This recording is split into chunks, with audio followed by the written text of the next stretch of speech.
എന്റെ പൂച്ചക്കാടുള്ള പെങ്ങളെ നീ എന്ത് ചെയ്യും? കാസർഗോഡോ കാഞ്ഞങ്ങാടോ പോയി ഒരു ഫർദ വാങ്ങും. എന്നിട്ട് കടയിൽ നിന്ന് മേടിച്ച് ഫർദ വീട്ടിൽ കൊണ്ടുവന്നിട്ട് തയ്യക്കാരന്റെ കയ്യിൽ കൊടുത്തിട്ട് നീ പറയും, ഒന്ന് ടൈറ്റാക്കി തരാൻ. നീ ചിന്തിക്ക്, നീ ആ കടയിൽ നിന്ന് ഇട്ട് നിനക്ക് ഇഷ്ടപ്പെട്ട ഒരു ഫർദ വാങ്ങി ഇട്ട് വീട്ടിൽ കൊണ്ടുവന്നിട്ട് തയ്ക്കാൻ അറിയുന്നവളാണെങ്കിൽ സ്വന്തം ആ ഫർദ എത്ര ടൈറ്റാക്കാൻ പറ്റുമോ അത്രയും നീ ടൈറ്റാക്കും. എന്തിന്? നാട്ടുകാര് നിന്റെ ശരീരം കാണാൻ. നീ വെളിയിലിറങ്ങി നടക്കുമ്പോ നിന്റെ ശരീരത്തിന്റെ വടിവുകളും മസിലുകളും അന്യ പുരുഷന്മാര് കാണാൻ വേണ്ടി ആ വസ്ത്രം പോലും നീ ഇങ്ങനാക്കും. എങ്കിൽ ഫാത്തിമ എന്ന് പറയുന്ന പെണ്ണു പറയാ, എന്റെ മയ്യത്ത് പോലും പകല് കബറടക്കിയ നാട്ടുകാര് കാണും, കാണിക്കരുത്. എന്നെ രാത്രിയിലെ കബറടക്കാവൂ. ആ ഫാത്തിമയുടെ പുറകിൽ നിന്നാ ഉമ്മ നീ സ്വർഗത്തിൽ പോണ്ടേ. ആ ഫാത്തിമ ബീബി റളിയല്ലാഹു തആല അൻഹയുടെ പുറകിൽ നിന്ന് പോകാൻ നിനക്ക് എന്ത് യോഗ്യതയുമ്മ? എന്റെ ഉമ്മ നീ ഇങ്ങനെ ആയിപ്പോയ? പ്രായമായില്ലേ ഉമ്മ? മുടി നരച്ചില്ലേ ഉമ്മ? ഒരുപാട് രോഗമില്ലേ ഉമ്മ? എന്റെ ഉമ്മ നന്നാകാത്ത ഈ പ്രായത്തിൽ ഇനി എന്ന് നന്നാകാനും? ഇനി എപ്പോഴാ നമ്മൾ നന്നാകാ? പ്രായം കുറേയായി 40 വയസ്സ് കഴിഞ്ഞവന് ചെയ്യുന്ന ശിക്ഷയ്ക്ക്, ചെയ്യുന്ന തെറ്റിന് ഇരട്ടിയാ ശിക്ഷയെന്ന് നബി മുഹമ്മദ് മുസ്തഫ. ഉമ്മമാരോട് എന്റെ ഉമ്മ ഇന്നത്തെ പെണ്ണുങ്ങളുടെ വസ്ത്രധാരണയും നടത്തവും സ്വഭാവവും എന്റെ ഉമ്മ എത്ര കൊണ്ടിട്ടും കണ്ടിട്ടും പഠിക്കാത്ത എന്റെ ഉമ്മ. എന്റെ ഉമ്മ ഇത്ര അഹങ്കാരം നിനക്ക്? 18, 20, 25, 30 വയസ്സുള്ള ഒരു പെണ്ണ് കാണിച്ചാ പറയാം അവൾക്ക് പക്വത എത്തിയില്ലേ ഉപ്പ, ഇനി നിനക്കെന്നാ പക്വത എത്താ? എന്റെ പ്രിയപ്പെട്ട സഹോദരങ്ങളെ, സഹോദരിമാരെ, ചിന്തിക്ക്. നിങ്ങൾ നന്നാകേണ്ട സമയം ഒരുപാട് അതിക്രമിച്ചു കഴിഞ്ഞു. ഇനി എന്നത്തേക്ക് മാറ്റിവെച്ചിരിക്ക. ഉമ്മമാരെപ്പോഴും പറയും പ്രസവത്തിന് മരണവേദനയാണെന്ന്. ഉമ്മാ, ഈ മരണവേദന അനുഭവിച്ച നീയാണോ ഉമ്മ ഈ കാണിക്കണേ? ഞങ്ങൾക്ക് ആർക്കും പ്രസവ വേദന അറിയില്ല, ഞങ്ങൾ അനുഭവിച്ചിട്ടില്ല. പക്ഷെ അനുഭവിച്ച നിനക്ക് എങ്ങനെ കഴിയുന്നു ഉമ്മ? പ്രസവത്തിന് മരണവേദനയാണെന്ന് 1, 2, 3 പ്രാവശ്യം ഈ മരണവേദന അനുഭവിച്ച നീ എന്റെ ഉമ്മ നന്നാകാത്ത? ഇങ്ങനെ ആയിപ്പോയെ. നിനക്ക് തലമറയ്ക്കാൻ മടി. കല്യാണ വീടുകളിലെത്തിയ വയലിന് വരുമ്പോ ഫർദ, കല്യാണ വീടെത്തിയ നിന്റെ കോലം നീ ചിന്തിച്ചിട്ടുണ്ടോ? ആണുങ്ങളുടെ മുന്നിലൂടെ നടക്കുന്ന രംഗങ്ങളെ കുറിച്ച് ആലോചിച്ചിട്ടുണ്ടോ? മരിച്ചവസാനം ഈ പള്ളിപ്പറമ്പിൽ വന്ന് കിടക്കുമ്പോ നിന്റെ ഗതി എന്താകുമെന്ന് നീ ആലോചിച്ചിട്ടുണ്ടോ? അള്ളാഹുവിന്റെ റസൂൽ സല്ലല്ലാഹു അലൈഹി വസല്ലമ തങ്ങൾ പറഞ്ഞു, തലയുടെ ഒരു മുടി, നിങ്ങളുടെ തലയിൽ കാണുന്ന ഒരു മുടി വെളിയിൽ കാണിച്ച നാളെ അള്ളാഹുവിന്റെ മലക്കുകൾ നരകത്തിന്റെ തൊപ്പി നിന്റെ തലയിൽ വെക്കുന്ന. ഒരു മുടി വെളിയിൽ കാണിക്കുന്ന പെണ്ണ്, അവളെ തലയിലേക്ക് നരകത്തിന്റെ മലക്കുകൾ തൊപ്പി കൊണ്ടുവെക്കുമെങ്കിൽ ഉരുകി ഒലിച്ചു പോകുമ്പോ ഒരു മുടി കാണിച്ചതിന്റെ പേരിൽ ഉമ്മ നിന്റെ സംസാരം ഔറത്താ ഉമ്മ. അതുകൊണ്ടാ പറഞ്ഞത് നീ അന്യ പുരുഷനോട് സലാം പറയാൻ പാടില്ല. ഒരു പെണ്ണ് അന്യ പുരുഷനോട് സലാം പറയാൻ പാടില്ല എന്ന് പറയാനുള്ള കാരണം നിന്റെ ശബ്ദം ഔറത്തായത് കൊണ്ടാ.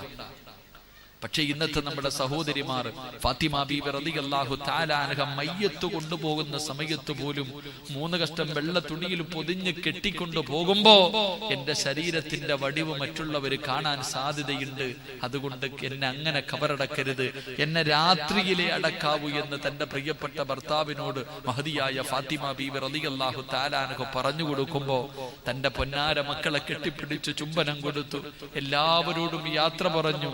അവസാനം ഫാത്തിമ ബീബി റളിയല്ലാഹു തആല അൻഹ കഫൻ തുണിയും കയ്യിലെടുത്തു വെച്ചു. അല്ലാഹുവിന്റെ പ്രവാചകന്റെ പൊന്നുമോള് 29ാമത്തെ വയസ്സിൽ നിസ്കരിച്ചു, ഒളുവെടുത്തു. പഠിക്കണം പെങ്ങളെ, അതിനാ മരണമെന്ന് പറയുന്നേ. അല്ലാഹുവിന്റെ പ്രവാചകന്റെ പൊന്നുമോള്, നീ ചിന്തിക്ക്, റസൂലുള്ളാഹി സ്വല്ലല്ലാഹു അലൈഹി വസല്ലമ തങ്ങൾ ആയിഷ എന്ന് പറയുന്ന 16 വയസ്സുള്ള 16ഓ 18ഓ വയസ്സോ മാത്രം പ്രായമുള്ള തന്റെ പ്രിയപ്പെട്ട ഭാര്യയുടെ മടിത്തട്ടിൽ കിടന്നിട്ട് റസൂലുള്ളാഹി സ്വല്ലല്ലാഹു അലൈഹി വസല്ലമ തങ്ങൾ ഈ ലോകത്തോട് യാത്ര പറഞ്ഞപ്പോ ഫാത്തിമ എന്ന് പറയുന്ന ആ മുത്തുനബിയുടെ പൊന്നുമോള് തന്റെ പ്രിയപ്പെട്ട ഭർത്താവായ അലിയാര് തങ്ങളുടെ മടിത്തട്ടിൽ കിടന്ന് പൊരുത്തം ചോദിച്ചിട്ടാ പോയെ. ഫാത്തിമ കണ്ടു പെങ്ങളെ, ഫാത്തിമ ബീബി റളിയല്ലാഹു തആല അൻഹ കണ്ടു, അല്ലാഹുവിന്റെ പ്രവാചകന്റെ മടിയിലാ തന്റെ ഉമ്മ കിടന്നത്. ഖദീജ ബീവി റളിയല്ലാഹു തആല അൻഹ ആ ചെറിയ പ്രായത്തിൽ, ഫാത്തിമയുടെ ചെറിയ പ്രായത്തിൽ കണ്ടു. മരിക്കുന്നതിന് തൊട്ട് മുമ്പ് തന്റെ വാപ്പാടെ മടിയിൽ കിടന്ന് വാപ്പയോട് പൊരുത്തം ചോദിച്ചു. വാപ്പയോട് പൊരുത്തം ചോദിച്ചിട്ട് ഖദീജ ബീവി റളിയല്ലാഹു തആല അൻഹ മരണപ്പെടുന്നത് ഫാത്തിമ എന്ന് പറയുന്ന മകള് കണ്ടു. ആ ഉപ്പാടെ മോള് ഫാത്തിമ ബീവി തന്റെ പ്രിയപ്പെട്ട പിതാവ് ആയിഷ എന്ന് പറയുന്ന ചെറിയ പ്രായമുള്ള ഭാര്യയുടെ മടിത്തട്ടിൽ കിടന്ന് യാത്ര പറഞ്ഞിട്ട് മരിക്കുന്നത് ഫാത്തിമ ബീവി കണ്ടു. ആ ഫാത്തിമ ബീവി റളിയല്ലാഹു തആല അൻഹ തന്റെ പ്രിയപ്പെട്ട ഭർത്താവ്, അല്ലാഹു തെരഞ്ഞെടുത്ത ഭർത്താവ് ജിബ്രീൽ എന്ന് പറയുന്ന മലക്ക് വന്നിട്ട് അലിയാര് തങ്ങൾക്ക് കെട്ടിച്ചു കൊടുക്കുന്ന അള്ളാഹുവിന്റെ അടുക്കൽ നിന്ന് ആ തീരുമാനമുണ്ടായത്. ആ അലിയാര് തങ്ങളുടെ മടിത്തട്ടിൽ കിടന്ന് പൊരുത്തം ചോദിച്ചു, കുളിച്ചു, ഒളുവെടുത്തു, 2 റക്അത്ത് നിസ്കരിച്ചു. കഫൻ തുണിയും മുഖത്തേക്ക് എടുത്തിട്ടുമ്മ, കഫൻ തുണിയും നിങ്ങൾ മനസ്സിലാക്ക്, ഫാത്തിമ ബീവി റളിയല്ലാഹു തആല അൻഹ മരിക്കുമ്പോ സ്വന്തമായിട്ട് കഫൻ തുണി എടുത്ത് മുഖത്തേക്കിട്ട് ലാ ഇലാഹ ഇല്ലല്ലാഹ് മുഹമ്മദുർ റസൂലുള്ളാഹ് ഷഹാദത്ത് കലിമ പറഞ്ഞിട്ട് ഫാത്തിമ ബീവി റളിയല്ലാഹു തആല അൻഹ ഈ ലോകത്തോട് യാത്ര പറയുകയാണ്. പടച്ചവനെ, ഫാത്തിമ ബീവിയുടെ മയ്യത്ത് കുളിപ്പിച്ചു, അവിടുന്ന് കഫൻ പൊതിഞ്ഞു. അവസാനം എല്ലാവരും കൂടെ ജന്നത്തുൽ ബഖീയിൽ കൊണ്ടുപോയി കബറടക്കി. പടച്ചവനെ, എല്ലാവരും പിരിഞ്ഞു പോയി. അലിയാര് തങ്ങളുടെ വീട്ടിലേക്ക് കടന്നു വന്നു. അല്ലാഹ്, ഫാത്തിമയില്ലാതെ വീടിന്റെ അകത്ത് തന്റെ പൊന്നാര മക്കളെ ചേർത്ത് പിടിച്ചിട്ട് അലിയാര് തങ്ങളിരുന്ന് കരയുകയാണ്. തന്റെ പൊന്നാര മക്കളെ ചേർത്ത് പിടിച്ചിട്ട് ഇന്നലെ വരെ ഫാത്തിമയുണ്ടായിരുന്നു, ഇന്നലെ വരെ ഫാത്തിമയുണ്ടായിരുന്നു. പക്ഷേ ഇന്ന് തന്റെ ഫാത്തിമയില്ലാതെ വന്നപ്പോ അലിയാര് തങ്ങൾക്ക് കിടന്നിട്ട് ഉറക്കം വരുന്നില്ല. തന്റെ പൊന്നാര മക്കളെ കെട്ടിപ്പിടിച്ചിട്ട് വീടിന്റെ അകത്തിരുന്ന് അലി ഇബ്നു അബീ ത്വാലിബ് റളിയല്ലാഹു തആല അൻഹു കരയുകയാണ്. തന്റെ മക്കളൊക്കെ ഉറങ്ങിക്കിടിയുമ്പോ അലിയാര് തങ്ങൾ ഇറങ്ങി ഓടുകയാണ്. എവിടേക്കാ ഓടിയതെന്നറിയുമോ? തന്റെ പ്രിയപ്പെട്ട ഭാര്യയുടെ ഖബറിന്റെ ചാരത്തേക്ക് ഓടുകയാണ്. തന്റെ ഭാര്യയുടെ ഖബറിന്റെ ചാരത്ത്, അല്ലാഹുവേ, 1ാമത്തെ രാത്രി, തന്റെ ഭാര്യ മരണപ്പെട്ടതിന്റെ 1ാമത്തെ രാത്രി, അലിയാര് തങ്ങളെ ജന്നത്തുൽ ബഖീയിൽ ഇന്ന് ചെന്നാലും കാണാമല്ലോ. ഫാത്തിമ ബീവിയുടെ ഖബറിന്റെ ചാരത്ത് ചെന്നിട്ട് അലിയാര് തങ്ങൾ പറഞ്ഞു, അസ്സലാമു അലൈകി യാ ഫാത്തിമ. അതാ ഫാത്തിമ ബീവിയുടെ ഖബറിന്റെ ചാരത്ത് ചെന്നിരുന്ന് സലാം പറയുകയാ. പക്ഷേ മടക്കുന്നില്ലല്ലോ, ഫാത്തിമ ഖബറിലാണല്ലോ. സലാം അടക്കുന്നത് കേൾക്കാതെ വന്നപ്പോ അലിയാര് തങ്ങള് കരഞ്ഞുകൊണ്ട് ചോദിക്കുന്നു, ഫാത്തിമ, എന്നോട് പിണക്കമാണോ ഫാത്തിമ? എന്റെ സലാം അടക്കാത്തതെന്തേ ഫാത്തിമ? എന്റെ സലാം അടക്കാത്തതെന്തേ ഫാത്തിമ? തന്റെ ഭാര്യയുടെ ഖബറിന്റെ ചാരത്ത് നിന്നിട്ട് പാതിരാത്രി 2ാമതും അലിയാര് തങ്ങള് സലാം പറയുകയാണ്.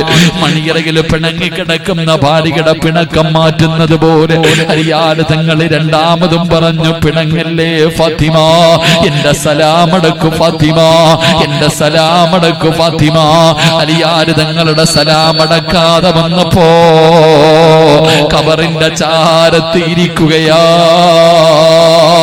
തന്റെ പ്രിയപ്പെട്ട ഭാര്യയുടെ ഖബറിന്റെ ചാരത്തിരുന്നിട്ട് അലിയാര് തങ്ങൾ വിളിക്കുന്നു, ഫാത്തിമ, പിണങ്ങല്ലേ ഫാത്തിമ. അലിയാര് തങ്ങൾ ഖബറിനോട് പറയുകയാ.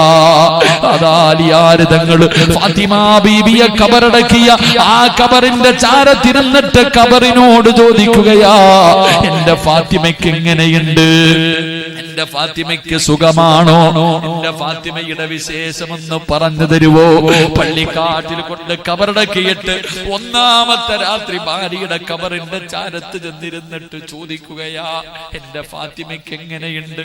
എന്റെ ഫാത്തിമയ്ക്ക് സുഖമാണോ? എന്റെ ഫാത്തിമ ആരെന്നറിയോ? എന്റെ ഫാത്തിമ ആരെന്നറിയോ? കല്യാണത്തിന്റെ 1ാമത്തെ രാത്രി മണിയറയ്ക്കകത്ത് കയറി ചെന്ന എന്നോട് നിന്നെ കുറിച്ച് പറഞ്ഞു തന്നവളാ എന്റെ ഫാത്തിമ. ആരോടാ പറയുന്നത്? ഖബറിനോട്. ഖബറിനോട് പറഞ്ഞു കൊടുക്കുകയാണ്, വിവാഹത്തിന്റെ 1ാമത്തെ രാത്രി നിന്നെ കുറിച്ച് എനിക്ക് പറഞ്ഞു തന്നവളാ എന്റെ ഫാത്തിമ. എന്റെ ഫാത്തിമയെ വേദനിപ്പിക്കല്ലേ, എന്റെ ഫാത്തിമാനെ വേദനിപ്പിക്കല്ലേ. പള്ളിക്കാട്ടിലെ കബറിന്റെ ചാരത്തിരുന്ന് പറഞ്ഞു എന്ന് ചരിത്രം പറയുമ്പോ എന്റെ പ്രിയപ്പെട്ട പെങ്ങളെ, നമുക്ക് അല്ലാഹുവിന്റെ മുന്നിൽ പൊട്ടിക്കരഞ്ഞു ദുആ ചെയ്യാ. നമ്മളൊക്കെ എത്ര പാപം ചെയ്തവരാ, ഞാനും നിങ്ങളും എത്ര പാപം ചെയ്തവരാ. ആ ഫാത്തിമ ബീവി റളിയല്ലാഹു തആല കിടക്കുന്ന സ്വർഗമുണ്ടല്ലോ, ആ സ്വർഗത്തിൽ കിടക്കുന്നത് പോയി, ആ സ്വർഗമൊന്ന് കാണുന്നത് പോയി, ആ സ്വർഗം അല്ലാഹുവോട് ചോദിക്കുന്നത് പോയിട്ട് ആ സ്വർഗത്തിന്റെ പരിമളം 500 വർഷത്തെ വടിദൂരം വരെ അടിച്ചു വീശുമെന്നാണ്. അതൊന്ന് ശ്വസിക്കാനെങ്കിലും എനിക്കോ നിങ്ങൾക്കോ യോഗ്യതയുണ്ടോ?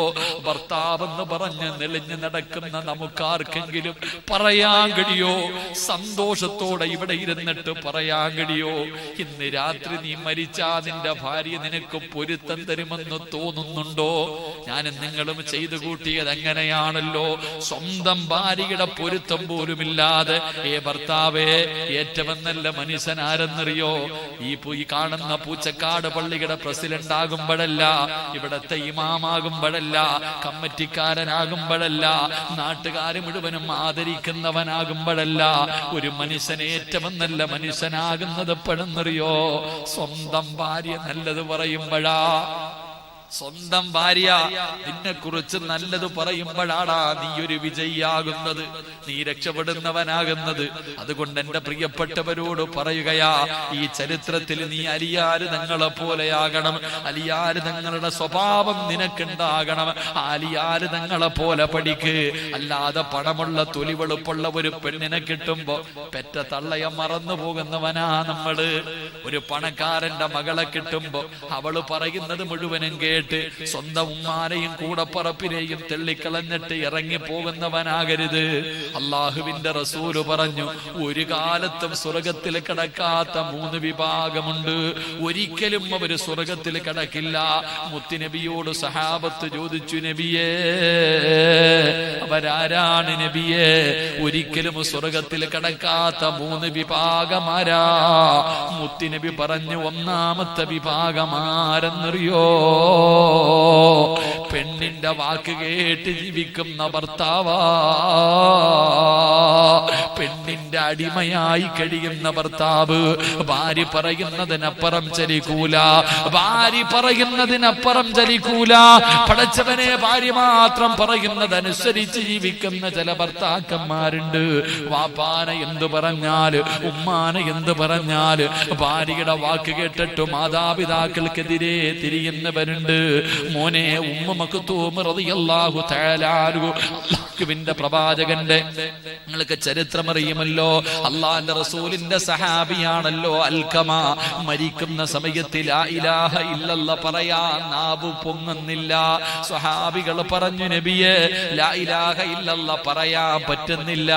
മുത്തുനബി ചോദിച്ചു, ഉമ്മ ജീവിച്ചിരിപ്പുണ്ടോ? വിളിച്ചു കൊണ്ടുവാ സഹാബ, വിളിച്ചു കൊണ്ടുവാ സഹാബ. സഹാബത്ത് വിളിച്ചു കൊണ്ടുവന്നു, ഉമ്മാനെ കൊണ്ടുവന്നു. മുത്തുനബി ചോദിച്ചു, ഉമ്മ അൽകമയുമായിട്ട് നിങ്ങളെ എങ്ങനെയാ ഉമ്മ? ഉമ്മ പറഞ്ഞു, നബിയെ എനിക്കവനെ വല്ലാത്ത ഇഷ്ടമാണ്, എനിക്കവനെ ജീവനാണ്, വല്ലാത്ത സ്നേഹമായിരുന്നു. പക്ഷേ പെണ്ണ് കെട്ടിക്കഴിഞ്ഞപ്പോ അവൻ എന്നെ മറന്നു നബിയെ. പെണ്ണ് കെട്ടിക്കഴിഞ്ഞപ്പോ എന്റെ മകന്റെ സ്വഭാവമൊക്കെ മാറി. അവൻ എന്നെക്കാല് സ്നേഹം അവന്റെ ഭാര്യയോടാ, അവൻ എന്നെക്കാല് സ്നേഹം നൊന്തുപറ്റ എന്നെ അവനൊരു പെണ്ണിനെ കിട്ടിയപ്പോ മറന്നുപോയി നബിയെ. എങ്ങനെ സഹിക്കും നബിയെ? ഞാനവനെ പട്ടിണി കിടന്നിട്ട് വളർത്തിയതല്ലേ, ഞാനവനെ പട്ടിണി കിടന്നിട്ട് വളർത്തിയതല്ലേ, എന്നിട്ടും അവൻ എന്നെ മറന്നല്ലോ നബിയെ. മുത്തുനബി പറഞ്ഞു, ഉമ്മ ലാ ഇലാഹ ഇല്ലല്ലാഹ് പറയാൻ നാവ് പൊങ്ങുന്നില്ല, സക്കറാത്തിന്റെ അവസ്ഥയിൽ കിടക്കുകയാണ്. ഒന്ന് പൊരുത്തപ്പെട്ടു കൊടുത്തുകൂടെ? ഇല്ല നബിയെ, ഞാൻ ഒരിക്കലും അവന് പുറത്തു കൊടുക്കൂല. റസൂലുള്ളാഹി തങ്ങൾ പറഞ്ഞു, ഉമ്മ നിങ്ങളുടെ പൊന്നുമോനാണ്, ഒന്ന് പൊരുത്തപ്പെട്ടു കൊടുക്കുമ്മ. ഇല്ല നബിയെ, ഞാൻ അവന് പുറത്തു കൊടുക്കൂല. അള്ളാഹുവിന്റെ റസൂലിന്റെ സഹാബിയുടെ അവസ്ഥയാ പറയുന്നത്. മുത്തുനബി പറഞ്ഞു, സ്വഹാബ അൽകമയെ കത്തിച്ച് കള സഹാബ. ഉമ്മയുടെ പൊരുത്തമില്ലാത്തവന് വേണ്ട. എന്റെ പ്രിയപ്പെട്ടവരോട് പറയുകയാണ്, അതുകൊണ്ട് നിങ്ങൾ ഇങ്ങനെയാകണം. നിങ്ങൾ ചരിത്രം വായിച്ചു നോക്ക്. എന്റെ പ്രിയപ്പെട്ട ഉമ്മമാരോട്, വാപ്പമാരോട്, എന്റെ പ്രിയപ്പെട്ട ചെറുപ്പക്കാരോട് ഇങ്ങനെയുള്ള ചരിത്രങ്ങൾ ജീവിതത്തിൽ വായിച്ചു നോക്ക്. എന്നിട്ട് അല്ലാഹുവേ അവരുടെ ജീവിതം പിൻപറ്റി ജീവിക്ക്. അല്ലാഹു നമുക്ക് ഈമാൻ നൽകി അനുഗ്രഹിക്കുമാറാകട്ടെ. അതുകൊണ്ട് അല്ലാഹുവിന്റെ പ്രവാചകൻ അവിടെന്ന് പറഞ്ഞു, നാളെ സ്വർഗത്തിലെ പെണ്ണുങ്ങളുടെ മുൻവരിയിൽ നിൽക്കുന്ന പെണ്ണുങ്ങൾ 4 വിഭാഗമാ. ഒന്നാമത്തെ പെണ്ണ് ആസിയ, രണ്ടാമത്തെ പെണ്ണ് മഹദി